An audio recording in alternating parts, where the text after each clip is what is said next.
Brian Keating is the man we love to live vicariously through. He's here once again to take us on one of his adventures around the world. And today's destination had so many good things that we had to split it into two. So where are we going this time, Brian? Back to the Galapagos, which is where I was about a month ago. And the last time I was here, I showed the first half of the installment of some of the Galapagos video.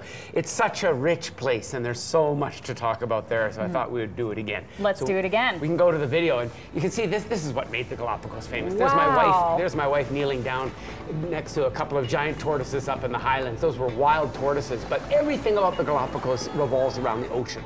And here's, when we first got there, look at this. That's a sea lion killing and eating an octopus. And that kind of vibrance of life is immediately apparent. Pelicans, this is the brown pelican, watch this, into the water. And of course, they're fishing. And here I am snorkeling up beside a pelican that was right there. Penguins, of course, are remarkable in the fact that these are the furthest northern population of penguins. They're the Galapagos penguins.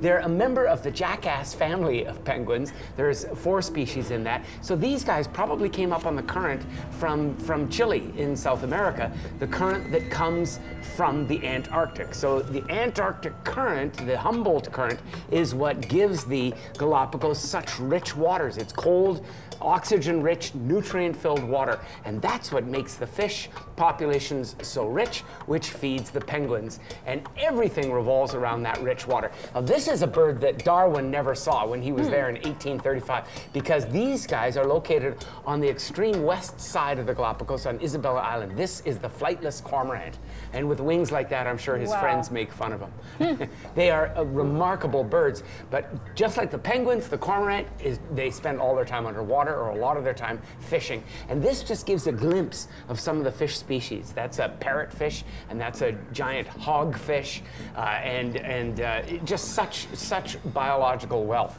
A number of years ago, my wife and I went on a scuba diving trip there, and one of the highlights was coming across the manta ray.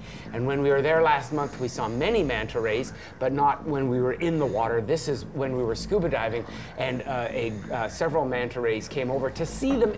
Jill, it's like being with an alien. No kidding. They're 3,000 pounds. We're talking a 5 meter wingspan. That mouth is a meter wide, and yet they feed on zooplankton. So the smallest creatures in the ocean is what they feed on. And here they are around a feeding station where those little wrasse that you see underneath are actually eating ectoparasites off of the mantas. But to see mantas it's almost like an extraterrestrial experience.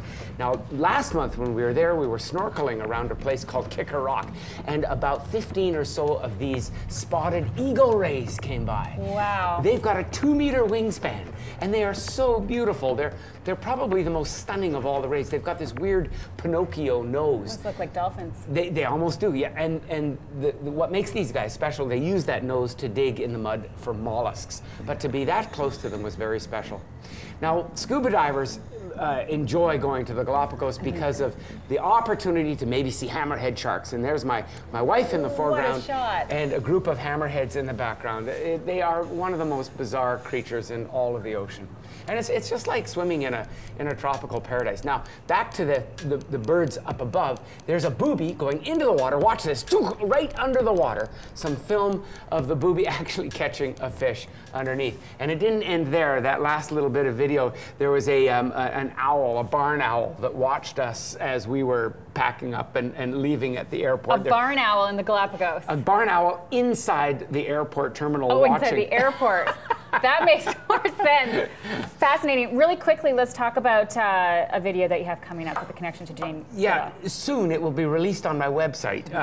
It's a video that I spent some time with a company called My Media. We were in southern Tanzania.